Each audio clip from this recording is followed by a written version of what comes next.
हरहत सिद्ध सूरी उपाध्याय साधु सर्व अर्थ के प्रकाशी मांगे लिखे उपध्यायी तिनको स्वरूप जान राग दे भई जो भक्ति काय को न मांगे को ऊंचाई धन्य धन्य तिन हित काज सब आज भये कर जोड़े बारे बारे वंदना मंगल कल्याण सुख में सो हम चाहते हैं। ओ मेरी ऐसी दशा जैसी तुम दारी है, ओ मेरी ऐसी दशा जैसी तुम दारी है, ओ मेरी ऐसी दशा जैसी तुम दारी है।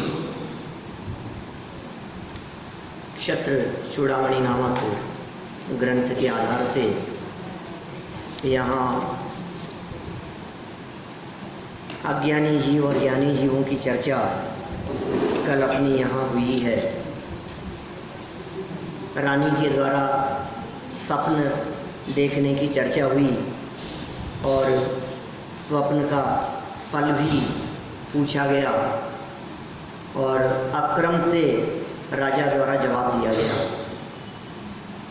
बहुत सुंदर चर्चा यहाँ कल ये कही थी कि अज्ञानी जीवों को अपने प्राण निकल जाने की चिंता कील की तरह शूल की तरह चुभती है। निकल न जाएं इस चिंता से अज्ञानी जीव सदा ही भयाक्रांत बना रहता है। राजा के साथ भी यही हुआ। राजा सत्यंधर, उसका भी चित्त विचलित हो गया जैसे ही उसने स्वप्न की बात सुनी। स्वप्न का फल तुरंत ही पहचान गया। प्रथम स्वप्न का फल राजा की मृत्यु या पति की मृत्यु, ऐसा अपने को आभास हो रहा है, इस तरह का फल होगा। राजा द्वारा स्वप्नों के फल का अक्रम से कथन 25 नंबर श्लोक की तरफ हम लोग आगे बढ़ते हैं। देखिए, देवी दृष्टस्त्वया स्वप्ने बालाशोक समौलिक आचष्टे सोदयं सूनु अष्टमालास्तु तद्वधू। क्या कह रहे हैं? हे देवी, त्वया तुम्हारे द्वारा स्वप्न में दृष्ट देखा हुआ समौलिक मुकुट सहित बालाशोक छोटा अशोक वृक्ष, सौदयम पुण्यशाली, सुनुम पुत्र को आचष्टे कहता है तू, और अष्टमाला स्वप्न में देखी हुई 8 मालाएं, तद्वधू पुत्र की 8 स्त्रियां होंगी, ऐसा कथन करती है। माने देखो, 3 स्वप्न थे, 3 में से पहला स्वप्न का फल क्या था उसको तो उन्होंने छोड़ दिया, पूरा पेट जिसमें पत्तियां नहीं है। हाँ, और दूसरा जो देखा वो कैसा देखा? मुकुट सहित छोटा अशोक वृक्ष देखा। वो पुण्यशाली बालक को दिखा रहा है। अशोक वृक्ष ही अपने आप में शोक रहित पने का सूचक है। उसका नाम अशोक इसलिए है। अशोक वृक्ष जहाँ होते हैं ना, आप देखिए, रोग नहीं होते, बीमारियां नहीं होती, सुख शांति का सूचक है अशोक वृक्ष।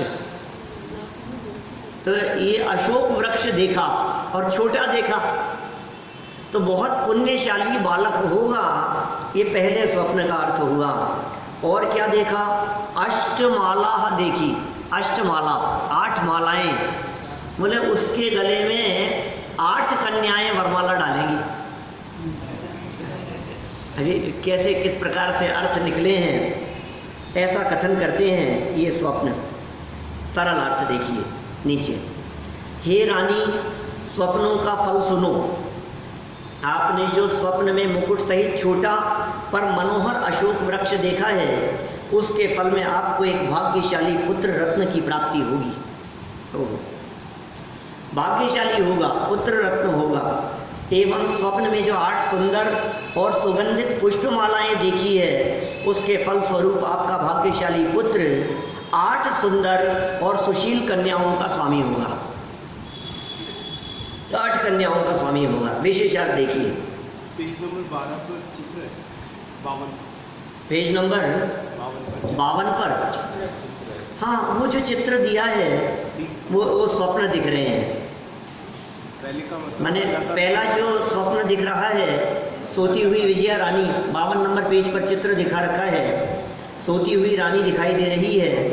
और पहला स्वप्न दिखाई दिया लेफ्ट साइड में, जो पत्ते रहित एक पेड़ दिख रहा है, सूखा हुआ पेड़।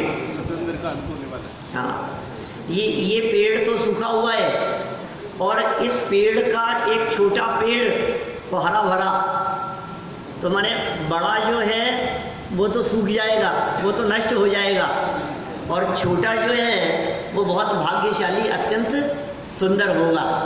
ये बड़े और छोटेपन का सूचक ये 2 स्वप्न हो गए। और तीसरे स्वप्न में मालाएं दिखाई दे रही है। ये बहुत सुंदर, जगह जगह बहुत सारे चित्र दिए हुए हैं, आगे भी बहुत सारे चित्र आएंगे।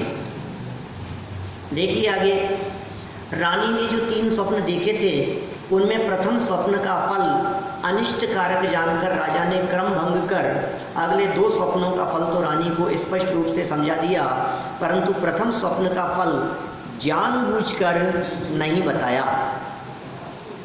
तो क्या हुआ होगा? रानी ने पूछा नहीं होगा क्या, जी उसका तो बताओ, वो जो स्वप्न था। देखो, रानी द्वारा राजा से प्रथम स्वप्न का फल पूछना, पहले स्वप्न के बारे में रानी पूछ रही है। आर्य पुत्र ततः पूर्वं दृष्ट नष्टस्य किं फलम् कंगेलेरिति चेदेवी कथयत्येष किंचन। आर्यपुत्र, हे आर्यपुत्र, राजा से कह रही है, ततः पूर्वम, इससे पहले, दृष्ट नष्टस्य, दिखा और फिर नष्ट हो गया, ऐसे कंगेलेह अशोक वृक्ष का किम, क्या, फलम, फल है, देवी, हे देवी, इति चेत, यदि ऐसा पूछती हो तो, एष, यह स्वप्न भी, किंचन, इसका ही कुछ, कथयति, कहता है, ऐसा समझो। क्या गोलमाल कर दिया? माने जो पहला स्वप्न था, यदि तुम उसका फल पूछती हो तो उसका भी ऐसा ही फल समझो कि वो बेटा बहुत भाग्यशाली है, राजा बनेगा, पुण्यशाली है, ऐसा पुत्र है। इससे संबंधित कुछ बात समझनी चाहिए। रानी विजया अत्यंत विनय और विशेष जिज्ञासा पूर्वक तथा कुछ भयाक्रांत होकर राजा से पूछती हैं, हे स्वामिन, हे प्राणनाथ, इन 2 स्वप्नों के पहले जो स्वप्न आया था कि एक बड़ा अशोक वृक्ष दिखा और तत्काल नष्ट हो गया, उसका क्या फल होगा? कृपा कर बताइए। उत्तर टालने की भावना से राजा अनिच्छा पूर्वक कहते हैं कि हे प्रिय, आपका यह स्वप्न भी राजपुत्र और रानियों के विषय में ही कुछ कहता है, ऐसा समझो। रानियों के विषय में और राजपुत्र के संदर्भ में कुछ कह रहा है, अरे समझ लो कि वो राजपुत्र बिना पिता के रहेगा, रानियों के संदर्भ में कह रहा है कि रानियां विधवा हो जाएंगी। खोला नहीं उन्होंने कुछ भी, लेकिन समझ लो, माने बात असत्य भी नहीं थी, क्योंकि जुड़ी हुई तो उन्हीं से थी। ऐसा थोड़ी ना होता है स्वप्न इसको आए और फल किसी और को मिले, ऐसा नहीं होता। जिसको स्वप्न आया है ना, उससे रिलेटेड है बात। मेरे को स्वप्न आया कि वो नरेंद्र मोदी का क्या होगा, अरे ये तो तुम्हारा क्या लेना देना है उससे? सबके स्वप्न अपने अपने ही भविष्य में होने वाली शुभ और अशुभ घटनाओं से रिलेटेड होते हैं। तो रानी को जो स्वप्न आया है वो रानी के ही भविष्य में शुभाशुभ की घटनाओं से रिलेटेड है, तो कह दिया। राजपुत्र और रानी से ही संबंधित है। और स्वप्न का फल राजा अपना मरण जानकर भी अपनी रानी को नहीं बताना चाहता था, परंतु स्वप्नों का फल अक्रम से बताना एवं प्रथम स्वप्न का फल स्पष्ट न बताने के कारण रानी के मन में शंका उत्पन्न होना स्वाभाविक थी। ये नासमझ तो थी नहीं। पहले तो आपने मैंने 3 स्वप्न बताए तो आपने क्रम भंग करके उनका जवाब दिया, और दूसरी बात जब बाद में वापस पूछा तो स्पष्ट नहीं बताया, तो कुछ न कुछ मन में तो बात खटक रही है। देखो, रानी के प्रश्न का उत्तर देते समय राजा का मुख मलिन हो गया था, शब्दों में कुछ कंपन भी उत्पन्न हुआ था। नहीं, ऐसा कुछ नहीं है। माने जो कहते समय शब्दों में जो थोड़ी सी झिझक है, उससे ये बात स्पष्ट होती है कि कहीं ना कहीं कुछ गड़बड़ है, दाल में काला है? तो देखो क्या हुई, परिस्थिति क्या बनी, रानी का मूर्छित हो जाना। घबराहट में रानी मूर्छित होकर के गिर पड़ी। इतीश वाक्यम शुश्रूषि महिषी भुवि पेतुषी मूर्छिता तन मुख ग्लानिर् वक्त्रम भक्ति मानसम। क्या कह रहे हैं? इति माने इस प्रकार, ईश वाक्यम स्वामी का वाक्य, शुश्रूषि सुनकर, महिषी पटरानी, तन मुख ग्लाने हैं उनके मुख की मलिनता देखने से, भुवि पृथ्वी पर, पेतुषी गिरकर, मूर्छिता मूर्छित आसीत हो गई। शब्द सुनकर के वो क्या हो गई? मूर्छित हो गई। यहाँ नीति भी कुछ बतला रहे हैं। अत्र नीति ही निश्चय से, वक्त्रम माने मुख, मानसम मन के भावों को भक्ति कह देता है। एक और नीति है कि कोमल जीवन जो है वो घातक होता है। इतनी सी भी चीज सहन नहीं हो पाई, मूर्छित हो गई। हाँ, सही बात है। वो जो है वो आपकी कहीं और कहीं बड़ी सुनी हुई होगी, यहाँ तो नहीं है ये नीति। नहीं, इसको पढ़ने से समझ, इसको पढ़ने से ख्याल में आ रही है बात। लेकिन यहाँ नीति क्या कह रहे हैं? वक्त्रम भक्ति ही मानसम। क्या सूक्ति क्या है? अंडरलाइन करें, वक्त्रम भक्ति ही मानसम।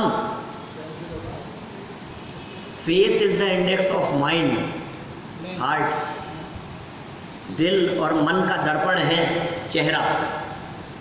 चेहरा इस बात को दिखाता है आपके मन में क्या चल रहा है। आप यदि गुस्से में होता है व्यक्ति तो चेहरा अलग प्रकार का होता है, प्रसन्न मुद्रा में होता है तो अलग प्रकार का होता है, चिंता मग्न होता है तो चेहरा दिखा देता है कुछ चिंता है, कुछ खेद खिन्नता दुख होता है तो चेहरा अलग प्रकार से रिएक्ट करता है।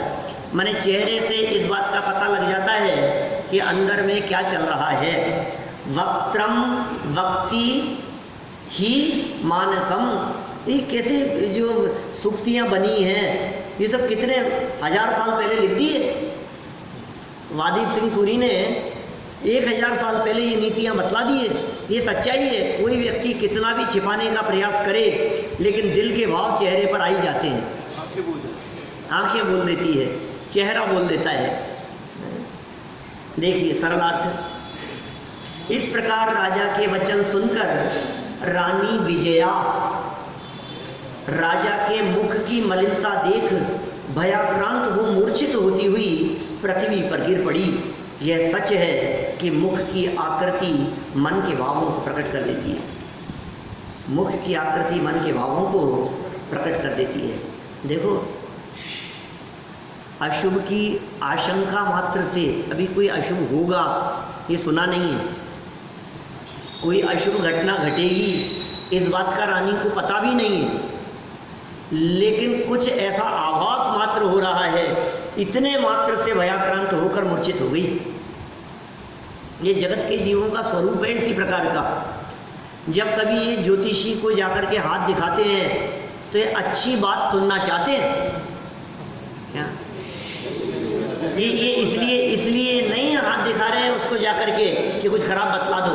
बताओ, आप अपने बेटे की जन्म पत्री ले जाकर के ज्योतिषी को दिखाओ तो आप ये सुनना चाहते हो बहुत भाग्यशाली होगा, बहुत अच्छा होगा, संपन्न होगा, अच्छी आयु होगी, ये बातें आप उसको दिखा के सुनना चाहते हो? तभी ज़्यादा पैसे देता हैं? तभी ज़्यादा पैसे वो भी ऐसी बातें सुनाता है। आज तक कभी ऐसा नहीं हुआ होगा कि किसी ज्योतिषी को किसी ने जन्म पत्री दिखाई हो। 99% केस में वो प्रशंसा ही करता है। यदि उसको कदाचित कोई अशुभ बात दिख भी जाए तो बताता नहीं क्या, वो गोपनीय रखता है उस बात को। तो जगत के जीवों का स्वरूप ही इसी प्रकार का है, अच्छी बात ही सुनना चाहते हैं और खराब बात सुन लेवे तो वो खराब तो होगी तब होगी, अभी से खराब हो गया क्या? आपको ये कह दिया जाए ना 2 साल बाद में आपके साथ में ऐसी घटना घटने वाली है क्या कि आप जिंदगी भर बिस्तरों पे पड़े रहोगे। अभी आज से ही चालू हो गया इसका, तो अभी से बिस्तर दिखने लग गए इसको। और ये और कह दे कि मैं जो कह रहा हूँ ना इस बात की गारंटी दे रहा हूँ, कहो तो मैं लिख करके दे दूँ आपको स्टाम्प पेपर के ऊपर, ये स्थिति होगी आपके साथ में। अब बोलो क्या करें? ये उस ज्योतिषी की बात पर तो इतना भरोसा करता है, और यहाँ ये वीतरागी संत ये कह रहे हैं कि तेरी कुछ सालों बाद में ऐसी दशा होगी कि कान से सुनाई नहीं देगा, आंखों से दिखाई नहीं देगा। ये विश्वास कर रहा, बोलो ये फ्यूचर नहीं दिखा रहे हैं क्या? यहाँ पे बुढ़ापे का जो चित्रण किया है, चाहे दौलत राम जी ने छेड़ाला में किया हो, अर्ध मृतक समय बूढ़ापनो, अर्ध मृतक समय बूढ़ापना, मरा तो नहीं है और मरने में कुछ बाकी रहा नहीं है। वृद्धावस्था में लोगों की दशा देखो तो सही, बिस्तर पर पड़े हुए, जिन्होंने खाट पकड़ ली हो, जिनसे उठा बैठा नहीं जाता है, ऐसे क्या हालत होती है उनकी। अच्छे अच्छे लोगों की ऐसी दशा दिखती है साहब, लगता है अपन तो ठीक है, अपने तो कुछ नहीं, अपने तो कुछ नहीं है। अभी हमारे शांतिलाल जी साहब मनोहर वाले, कुछ भी नहीं था और एकदम क्या हो गया, कितने महीनों तक पड़े रहे बिस्तर पर, खाना पीना बंद, कुछ नहीं, नलियाँ लग रही है और महीनों तक कैसी वेदना को होगा। वो तो तत्व ज्ञान का बल था, इसलिए परिणाम शांत दिखाई देते थे। माने तत्व ज्ञान नहीं हो तो ये व्यक्ति कितना अशांत हो जाए। उन्होंने तो जीवन भर पढ़ा था, इसलिए सदगति हुई उनकी, वो उसका उपभोग किया उन्होंने। हम जब कभी चर्चा करते थे उनसे जाकर, तो चर्चा में जो सुनने में बोल तो पाते ही नहीं थे, कई महीनों तक जबान बंद हो गई थी, लेकिन अंदर में बल था उसका, चेहरा जो खिल जाता था ये चर्चा करते ही, वो बात स्पष्ट दिखती है। मौत की चर्चा, अपने अशुभ की चर्चाएं ये व्यक्ति सुनना भी नहीं चाहता, इसे सुनना भी पसंद नहीं है। ये बातें देखिए आगे, संकट काल में महापुरुषों की मनस्थिति। अब संकट काल में महापुरुषों की स्थिति क्या होती है देखिए। तन्मोहान मोहितो राजा तामेवायं भूत सत्यामप्यभिशंगातो जागत्येव हि पौरुषम। क्या कह रहे हैं अन्वयार्थ? तन्मोहात, रानी के मोह से मोहित अयम माने ये राजा, ताम एव उसको ही अबूदत सचेत करता है। तो बिल्कुल कथा चल रही है, कहानी, बीच बीच में श्लोक आ जाते हैं, नहीं तो आप उसको लाइन से पढ़ते रहो संस्कृत छोड़कर, तो एकदम वो बेहोश हो गई और फिर क्या वाक्य होगा कि राजा उसे संभालने लगा। मतलब घटना किस तरह से बढ़ रही है, लेकिन यहाँ भी नीति बता रहे हैं। देखो शैली किस प्रकार की है वाजिब सिंह सूरी की। अत्र है नीति, ये निश्चय से अभिशंगार्तौ अकस्मात दैवादिजन्य पीड़ा सत्यामपि होने पर भी पौरुषम पुरुषार्थ जागृति जागता एव ही है। भले देखो कितना भी अशुभ बातों के बारे में सुन ले, लेकिन जो महापुरुष होते हैं पुरुषार्थ तो जागता ही है, कोई बात नहीं, निपट लेंगे ऐसी समस्या से भी। मतलब भले अंदर में घबराहट क्यों नहीं हो, लेकिन कम से कम वो उस चीज को क्या जो होगा सो होगा, कोई बात नहीं, अब उसको भी ऐसी विकट परिस्थिति आएगी उसको भी हम संभालेंगे जो भी होगा। तो आखिर महापुरुष लोग जो होते हैं वे धैर्य को नहीं खोते हैं, थोड़े बहुत विचलित जरूर होते हैं लेकिन धैर्य उनका साथ में रहता है। ये महापुरुषों के लक्षण हैं। आपको यदि ऐसा लगता हो कि मैं महापुरुष हूं पुरुष तो है ही, लेकिन यदि लगता हो कि हम महापुरुष हैं तो ये जो लक्षण यहाँ बतलाए जा रहे हैं, इन लक्षणों से अपने आप को इस कसौटी पर कसकर देखना कि क्या सच में हमारे में ऐसे लक्षण हैं। देखिए दुनिया में कोई व्यक्ति जन्म से महापुरुष नहीं होता क्या? और खुद की दृष्टि में महापुरुष भले ही नहीं हो क्या? वो तो उसका जीवन पूरा हो जाने के बाद लोग उसे महापुरुष कहते हैं क्या? और महापुरुष वही व्यक्ति है माने जिसको लोग आदर्श समझते हो, ये इन जैसा मुझे बनना है, वो महापुरुष है। क्या कह रहे हैं देखो राजा कैसी स्थिति है। विजया रानी के मोह से मोहित होने पर भी राजा सत्येंद्र अपनी रानी को शांतिपूर्वक समझाते ही हैं, धैर्य नहीं छोड़ते, क्योंकि अकस्मात अनिष्ट संयोग जन्य पीड़ा एवं दैवी संकट आने पर भी महापुरुषों का पुरुषार्थ जागृत ही रहता है। माने अचानक कोई अनिष्ट आ जाए, कोई अनिष्ट संयोग जनित घटना घट जाए, कोई पीड़ा की परिस्थिति बन जाए, दैवी संकट आ जाए। दैवी संकट मतलब एकदम ही अचानक कोई इस तरह का, कोई भाग्य इस तरह का था, ये कोई बात ही बदल गई, ऐसा होने की संभावना नहीं थी बिल्कुल भी। अच्छा संपन्न परिवार दिखाई दे रहा है, धन धान्य सारी सुविधाएं सब दिखाई दे रही है, और अचानक ऐसी परिस्थितियां बन जाती हैं कि घर बार सब गए। ये क्या हो गया हैं? क्या हुआ? हाँ अच्छा सब बचे। ऐसा अचानक ऐसी कुछ भी घटनाएं हो जाती हैं इस प्रकार की। देखो क्या कह रहे हैं यहाँ, विशेषार्थ अनेक संकटों के साम्राज्य को ही संसार कहते हैं। ओह, आप क्या सोच रहे हैं भैया? संकट मिट जाए, बस ये संकट निपट जाए यार, फिर पीछा छूट जाए, फिर कोई संकट नहीं है। गृहस्थी कहते ही उसे हैं जो अनेक संकटों का संसार है। इष्ट वियोग अनिष्ट संयोग ये लगे ही रहेंगे। इस मनुष्य जीवन में घर गृहस्थी में रहते हुए आप शांति की कल्पना भी कर रहे हो ना, सोचता तो अच्छे के बारे में ही है, लेकिन हमेशा अच्छा हो ऐसा होता नहीं है। ये वस्तु स्थिति है। ये पुण्य के बाद में पाप का उदय, पाप के बाद में पुण्य का उदय, ऐसे बिरले आपको कोई एकाध बड़ी मुश्किल से दिखेंगे जिन्होंने जन्म से लेकर मरण तक सुख शांति में काल बिताया हुआ। कोई नहीं होते साहब, कोई नहीं होते जिनके कभी पेट दर्द नहीं हुआ हो, जिनके कभी सर दर्द नहीं हुआ हो, जिनके कभी किसी में परिवार में किसी का वियोग नहीं हुआ हो, जिसको कभी लॉस नहीं हुआ हो, नुकसान नहीं हुआ हो, ऐसे लोग कहाँ मिलेंगे? ये धन्य कुमार जैसे पुण्यशाली तो आपको मिलेंगे ही नहीं कहीं। और आप क्या समझ रहे हैं? वो धन्य कुमार की इतने पुण्य की चर्चा उस कथा में जरूर की है। कहानी सुनिए धन्य कुमार की, कभी सुनाएंगे कभी। मेरा तो एक विचार ऐसा भी है कि अभी तो खैर संडे है ही नहीं अपने पास में, लेकिन संडे टू संडे कोई अलग चर्चा स्पेशल टॉपिक पर की जाए। ये तो जो चल रहा है सो चल रहा है क्या, लेकिन संडे को स्टोरी डे बनाया जाए, ऐसा है। पौराणिक कहानियाँ, एक कहानी की चर्चा की जाए। कोई पौराणिक जो अपने इस तरह के चित्र हैं, कथाएं हैं, जिन मंदिरों में लगे रहते हैं, उन कथाओं की चर्चा की है अलग अलग, हर संडे को एक अलग हटके। मैं सोचता रहता हूँ, मेरे दिमाग में पता नहीं क्या क्या योजनाएं चलती रहती है।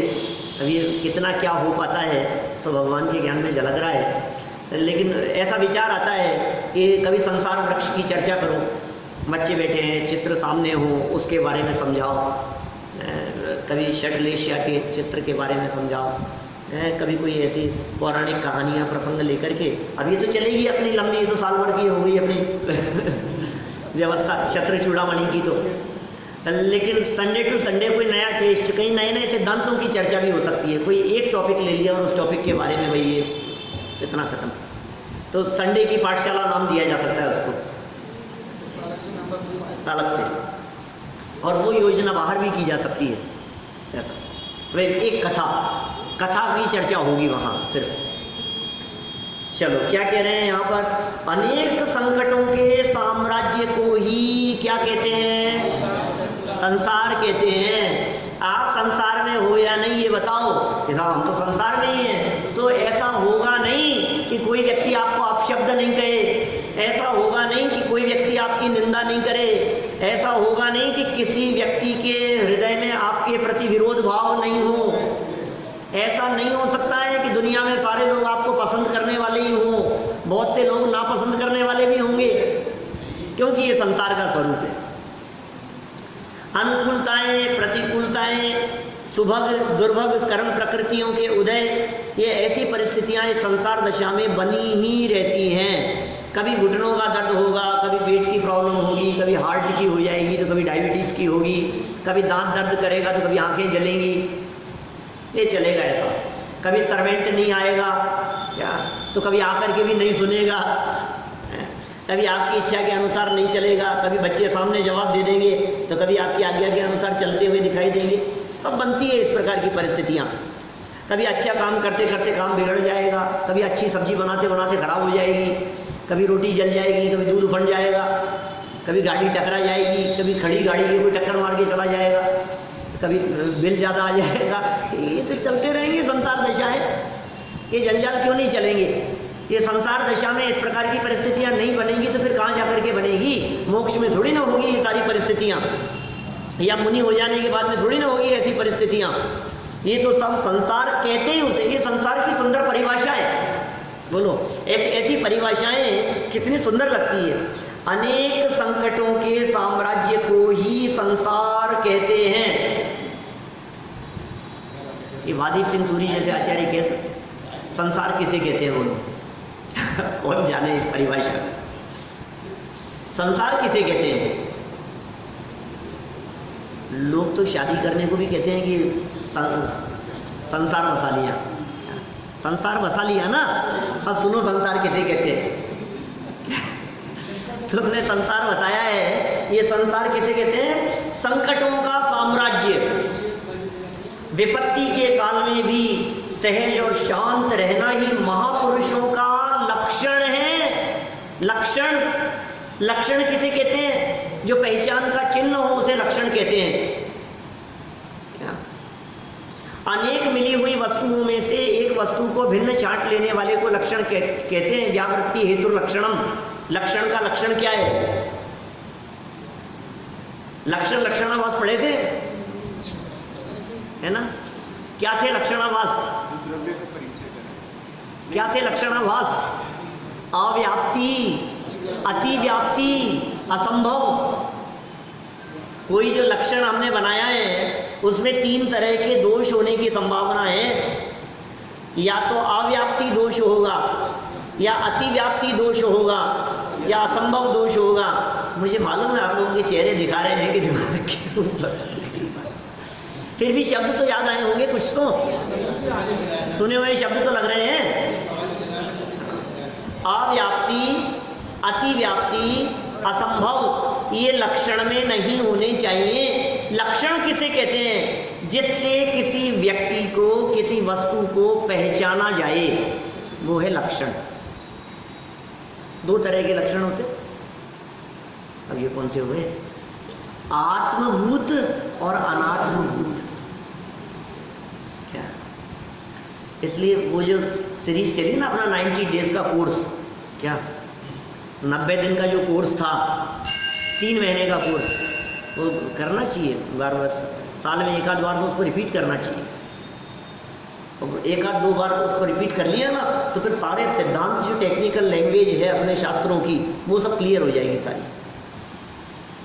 वो 3 महीने का कोर्स माने 90 प्रवचन नहीं है, 180 प्रवचन है, 1.5 घंटे रोज देना पड़ेगा। 200 के आसपास होंगे शायद प्रवचन, इतने तो होंगे ना। हाँ देखो क्या कह रहे हैं, एक आत्मभूत लक्षण होता है, एक अनात्मभूत लक्षण होता है। जो लक्षण किसी व्यक्ति में या किसी वस्तु में सदाकाल पाया जाए, वस्तु के अंदर हो, उसे कहते हैं आत्मभूत लक्षण। तो कैसे पहचाना आपने? वो आत्मभूत लक्षण से पहचाना। आपने अमिताभ बच्चन को कैसे पहचाना, ये बताओ? उसके आत्मभूत लक्षण से पहचाना। भले आप लक्षण भले ही नहीं बता पा रहे हो, लेकिन उसका जो चेहरा है, समझ लीजिए आप 80s में आई हुई शोले पिक्चर का अमिताभ बच्चन और ये कौन बनेगा करोड़पति खिलाने वाला अमिताभ बच्चन, इन दोनों की शक्ल में जमीन आसमान का अंतर है। कोई समझ लीजिए आप डाकू के रोल में आए, कभी पुलिस वाले के रोल में आए, लेकिन फिर भी आप ड्रेस से नहीं पहचानते, पिक्चर में कहे गए नाम से नहीं पहचानते, तो आप कैसे पहचान रहे हैं? जो असली लक्षण है उसका, उससे पहचान रहे हैं, वो है आत्मभूत। अनात्मभूत लक्षण क्या होता है? अनात्मभूत लक्षण किस प्रकार का है? अनात्मभूत लक्षण ऐसा है कि आपको यदि पहचानना हो तो हम कहेंगे चावड़ा जी कौन की जो स्काई ब्लू कलर की शर्ट पहन करके आए। अरे ये क्या लक्षण बना दिया? अभी के लिए तो टेम्परेरी तो चलेगा, लेकिन कल आकर के देखेंगे तो नहीं दिखे। कुछ समय के लिए किसी दुकान का लक्षण हमने बना लिया कि जहां बाहर ये बोर्ड लगा हुआ हो, अब वो बोर्ड हट गया, तो आपने जो वो लक्षण बनाया वो कैसा था? बाहरी लक्षण था। ऐसे लक्षणों की चर्चा की है। लकड़ी वाला आदमी, टोपी वाला व्यक्ति, अब वो टोपी उतार करके उसने रख दी तो पहचान नहीं पाओगे। ये अनात्मभूत और आत्मभूत जो वस्तु में हो। चलो लक्षण की बात कही हमने, तो लक्षण किसे कहते हैं? जो लक्ष्य में पाया जाए, जिसको पहचानना हो। महापुरुषों का लक्षण बताओ। वादी सिंधुरी क्या कह रहे? संकट में भी धैर्य को नहीं खोए। वाक्य पढ़ो क्या? विपत्ति के काल में भी सहज और शांत रहना महापुरुषों का लक्षण है। कितने भी बड़े से बड़े संकट आ जाए भाई साहब, लेकिन जो चेहरे पर शांति है ना, ये इस बात को दिखा रहा है कि साधारण व्यक्ति नहीं, महापुरुषों के लक्षण। आप निगाह दौड़ाएंगे तो कोई कोई व्यक्ति आपको कहीं ऐसे दिख जाएंगे, माने जो बड़े से बड़े संकट भी आ जाएं, विपत्तियां भी आ जाएं, तो उन विपत्तियों के काल में भी धैर्य नहीं खोते, साहस नहीं खोते, हिम्मत नहीं टूटती, उनकी दृढ़ता रहती है, क्योंकि वे जानते हैं ये पाप कर्म का उदय जो आया है, ये पाप कर्म का उदय संयोगों के ऊपर तो आता है, मेरे ऊपर नहीं आता। ये पाप कर्म का उदय दीपेश जी मेरा नहीं बिगाड़ता है कुछ भी। ये पाप कर्म का उदय क्या किया है? धन चला गया, पाप कर्म के उदय ने क्या किया? शरीर के ऊपर आ गया, पाप कर्म के उदय ने क्या किया? या छतें टपकने लग गई घर पे, ये क्या हुआ? तो पाप कर्म की वजह से छत तो टपकने लगी, लेकिन पाप कर्म की वजह से मेरा क्या बिगड़ गया? मैं छत नहीं हूं, मैं धन नहीं हूं, मैं बाहरी संपत्ति नहीं हूं। तो जो ज्ञानी जीव अपने आप को इन संयोगों से भिन्न देखते हैं, उनका पाप कर्म कुछ भी बिगाड़ने में समर्थ नहीं हो सकता। पाप कर्म उनका क्या बिगाड़ लेगा बताओ? बिगाड़ ले, क्या बिगाड़ ले, क्या बिगाड़ेगा? जैसे जैसे ये कहते हैं ना, वो जगत में इस प्रकार की कहावत चलती है कि ये तो नंगे हो गए, अब इनका क्या बिगाड़ दोगे आप? अब ऐसी जगत में कहावतें चलती है बहुत सारी, आप इनका क्या बिगाड़ दोगे? ये तो नकटे हो गए, इनको तो कितना भी सुना लो, इनको फर्क नहीं पड़ता है, ढीठ हो गए ये तो, अब ये तो ऐसे हो गए हैं कि अब इनके कोई फर्क ही नहीं पड़ता। कितने भी मांगने वाले आओ, कितना भी कोई भी कुछ करो, तो इनके तो कोई कितनी भी गालियां दो, कुछ भी हो, इनके कोई फर्क नहीं पड़ता। तो ऐसे ही कह रहे हैं, जो अपने स्वभाव का आश्रय लेकर के ढीठ हो जाता है, माने दृढ़ हो जाता है, मजबूत हो जाता है, उसे कितने भी पाप कर्म के उदय आए, वो उसे विचलित करने में समर्थ नहीं होते। गाढ़ा हो गया वो व्यक्ति। जगत में ये बातें भले ही छोटे अर्थों में प्रयोग की जाती हो, लेकिन ज्ञानियों के दृष्टि से यदि इस बात को देखा जाए तो हम कह सकते हैं, ज्ञानियों को इन बातों से कोई फर्क नहीं पड़ता है कि कोई व्यक्ति कितनी निंदा कर रहा है या कोई व्यक्ति कितनी आलोचना कर रहा है। क्या इससे कोई फर्क नहीं पड़ता है। अरे मित्र महल मसान कंचन कांच निंदन तुतिकरण, अर्घावतारण असि प्रहारण में सदा समता धरण। कौन सी गाल चल रही है? यही चल रही है। अरि मित्र, शत्रु हो या मित्र हो, महल मसान कंचन कांच निंदन तुतिकरण अर्घावतारण असि प्रहारण। कितनी परस्पर विरोधी बातें कह दी है। मैं सदा समता धरण, लाखों वर्षों तक जीऊं या मृत्यु आज ही आ जाए। हैं ऐसे वचन आप तैयार हैं? कल तो बात कर रहे थे मौत की चर्चा से डर लगता है क्या? लाखों वर्षों तक जीऊं या मृत्यु आज अभी आ जाए, हमें कोई फर्क नहीं पड़ता। हमको कछु भय ना रे, अब हम अमर भय न मरेंगे। संकटों के काल में भी सहज रहना, शांत रहना, ये महापुरुषों का लक्षण है। ज्ञानी जीवों का जीवन बड़ा विचित्र होता है। ज्ञानियों के अंदर में जो धैर्य होता है वो बड़ा अद्भुत होता है। 6 महीने तक रामचंद्र जी को सीता नहीं मिली, लेकिन धैर्य नहीं खोया उन्होंने। संकट के काल में यदि धैर्य ही खो दे, देखो ज्ञानी की पहचान तो उसका धैर्य और शांति है ना। अब आपने धैर्य ही खो दिया तो इसका मतलब ज्ञानी नहीं है। विपत्ति के आने पर विचलित हो जाना ये कोई बड़ी बात नहीं है। विपत्ति आएगी तो विचलित होते ही हैं, लेकिन विपत्ति के काल में भी विचलित ना होवे, वे महापुरुष हैं। सुनो, विपत्ति के काल में विचलित ना होवे, इसमें भी कोई बहुत बड़ा महापुरुष नहीं है। असली बड़ा महापुरुष तो तब है कि जब प्रशंसा के काल में भी विचलित नहीं हुए। क्या समझ में आ रही है बात? निंदा और आलोचना के काल में विचलित नहीं होने वाले ऐसे महापुरुष तो कई मिलेंगे आपको, क्या? लेकिन प्रशंसा भी जिनको प्रभावित नहीं कर पावे, वे महापुरुष ये हमारे वितरागी संत होते हैं। ये सम्यक दृष्टि वेद विज्ञानी ऐसे ऐसे ज्ञानी होते हैं, कोई फर्क नहीं पड़ता भाई साहब। आप कितने हमारे को प्रशंसा कर रहे हो, तारीफ कर रहे हो, हम जानते हैं यार ये प्रशंसा चंद क्षण की है, क्या दम है इस प्रशंसा में। बनारसी दास जी ने एक लाइन कही है बहुत सुंदर नाटक समयसार में, नरक की साई है बड़ाई 1.5 दिन की। साई मतलब समझते हैं आप? एडवांस साई। ये नरक की साई है, क्या चीज? बड़ाई 1.5 दिन की। 1.5 दिन की है। सच में आप अपने जीवन भर में हुई प्रशंसा को यदि जोड़ेंगे, प्लस प्लस करते जाएं, तो 1.5 दिन से ज्यादा नहीं निकलेगा। 1.5 दिन का अर्थ लगाओ। 1.5 दिन मैंने कैसा करें? किसी व्यक्ति ने भरी सभा में 2 मिनट आपकी प्रशंसा कर दी, क्या? अब 2 मिनट जोड़ लो, 2 मिनट लिख लो, क्या? अब फिर कभी किसी व्यक्ति ने आपकी कहा कि यार आपकी शर्ट बहुत अच्छी लग रही है भैया, अब कितने 4 सेकंड और जोड़ लो।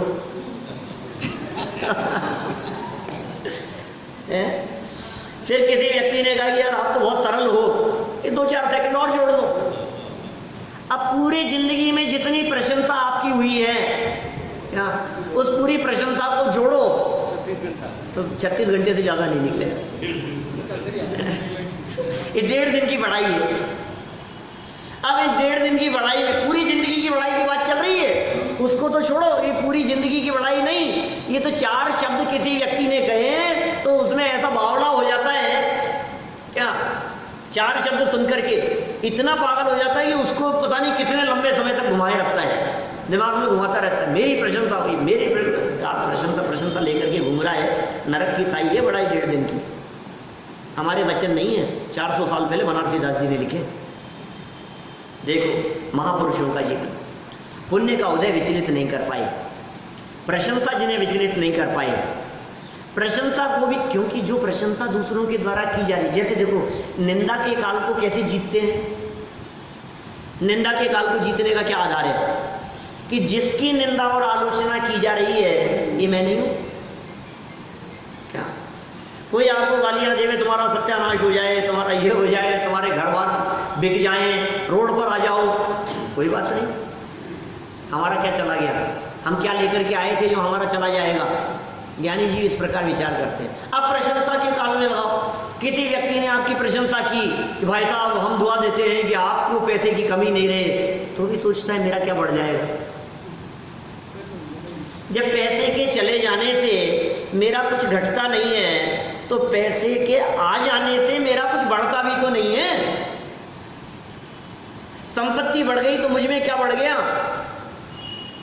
श्रीमद् राजचंद्र जी की पंक्तियां हैं, लक्ष्मी बड़ी अधिकार भी पर बढ़ गया क्या बोलिए। बोलो क्या बढ़ गया। लक्ष्मी बढ़ गई, अधिकार भी बढ़ गया। अधिकार में पावर बढ़ गई आपकी। लक्ष्मी बड़ी अधिकार भी पर बढ़ गया क्या बोलिए। परिवार और कुटुंब का, परिवार और कुटुंब की वृद्धि नए पर तोलिए। बोलो विचार करो। परिवार बढ़ गया, वृद्धि जो है ना इसकी नए पर तोलिए। बहुत सुंदर विवक्षा है। नए माने विवक्षा। हाँ, लोक व्यवहार में आप उसको बढ़ना भले ही कह दो, लेकिन सच्चाई ये है कि तुम्हारे में क्या बढ़ गया। पैसे के बढ़ने से बुद्धि बढ़ गई। हाँ, नरदेह की ये हार है, नहीं इसका तुझे है एक क्षण विचार है, तुझे कोई विचार नहीं है इसका, क्या हो गया है। नहीं एक क्षण तुझको अरे इसका विवेक विचार है। एक क्षण मात्र के लिए भी विचार नहीं करता है, विवेक नहीं है। ऐसा लगता है जैसे बुद्धि कहीं गिरवी धर दी गई हो, कुछ विचार विवेक ही नहीं है, कुछ समझ ही नहीं है, कुछ अकल ही नहीं है। जाने क्या हो गया। ये क्या समझा रहे हैं यहाँ पर। महापुरुषों का लक्षण बता, इस तो सब महापुरुषों के लक्षण बता रहे हो, हमको महापुरुष थोड़ी ने। हम महापुरुष थोड़ी ने कि सुनो महापुरुष नहीं, तुम्हें तो परमात्मा बनना है। क्या ये जैन दर्शन भक्त नहीं भगवान बनने की रास्ता दिखाता है। जैन दर्शन की यूनिक विशेषता है जो दुनिया के किसी धर्म दर्शन में नहीं है। एक ही विशेषता है जैन दर्शन की, भक्त नहीं भगवान बना सकता है। यहाँ हर जीव को परमात्मा बनने की सामर्थ्य है। हर जीव परमात्मा बन सकता है, ये जैन दर्शन। आप भी भगवान बन सकते हैं। लोग कहते हैं भगवान बनने की बात तो छोड़ो, पहले अच्छे इंसान तो बन जाओ। लोग कहते हैं ऐसा, हमसे भी कहते हैं। कभी कभी कोई व्यक्ति कह देते हैं ऐसी बात, अरे बड़े आए भगवान बनने वाले, अच्छे इंसान तो बन जाओ। तो हम ये कहेंगे जिनके लक्ष्य ऊंचे होते हैं तो ये तो मार्ग की बातें तो उनको मिल ही जाती है, ये नहीं मिलेगी क्या। माने जिस व्यक्ति को बहुत आगे निकलना हो उस व्यक्ति के रास्ते में ये बातें तो आएगी ना। जिस व्यक्ति का सपना ही मुख्यमंत्री बनने का हो, उसको छोटा मोटा कोई डिपार्टमेंट मिल जाए, मिनिस्टर बन जाए, तो इसमें क्या है। जिस व्यक्ति का सपना मुख्यमंत्री बनने का हो वो व्यक्ति आपकी कॉलोनी का पार्षद बन जाए तो ये तो हो जाएगा, उसमें क्या है। अब जो व्यक्ति मुख्यमंत्री बनने की बात कहता हो किसी को, उसको कोई कहे बड़ा आया मुख्यमंत्री बनने वाला, कम से कम पार्षद तो बन जा। अरे वो तो बन ही जाऊंगा, क्या दम है इसमें। माने उसकी सारी प्लानिंग उसी हिसाब से चलती है। जिन जीवों को परमात्मा बनना हो तो क्या वे परमात्मा बनने वाले जीव मुनि नहीं बनेंगे। क्या बिना मुनि बने परमात्मा बन जाएंगे। जिन जीवों की भावना मुनि बनने की होगी, क्या वे जीव अच्छे विद्वान अच्छे ज्ञानी नहीं बनेंगे। जो अच्छे ज्ञानी बनेंगे क्या उनका लौकिक जीवन अच्छा नहीं होगा। क्या अनित्य अन्याय बेईमानी उनके जीवन में चलेगा। ये बातें सिखाने की जरूरत नहीं है। तुम तो लक्ष्य ऊंचा बनाओ। एक वाक्य मैंने खनियादाना में पढ़ा था बहुत साल पहले, वो दीवार पर लिखा हुआ था, वहाँ बच्चों का विद्यालय चलता है। छोटा लक्ष्य बड़ा अपराध है। छोटा लक्ष्य बड़ा अपराध है। अपराध है ये आपका, यदि आपका लक्ष्य छोटा है तो बड़ा अपराध है। लक्ष्य छोटा, अपराध बड़ा। लक्ष्य ही छोटा बनाया, तुम क्या करते हो। दृष्टि तो आगे की रखो, सोच तो बड़ी रखो कम से कम। फिर जो होगा तो होगा। बड़ी सोच रख करके उस दिशा में कदम बढ़ाओ। देखिए, सहज शांत रहने की बात है। सहज शांत के मैंने दो तरह से अर्थ कर दिए। संकटों में भी पुण्य के उदय को भी संकट जानते हैं, पुण्य के उदय को भी ज्ञानी संकट जानते हैं। ज्यादा बड़ा संकट इसलिए संकट जानते हैं कि जो स्वभाव से विचलित करे वो संकट, जिसे सहन करने में ज्यादा पुरुषार्थ लगाना पड़े वो ज्यादा बड़ा संकट, अस्थिरता। देखो, राजा सत्येंद्र ने भी इस समय धैर्य का ही परिचय दिया तथा रानी को समझाने का प्रयास किया। अब राजा रानी को क्या समझाता है, ये बात हम आपको कल समझाएंगे।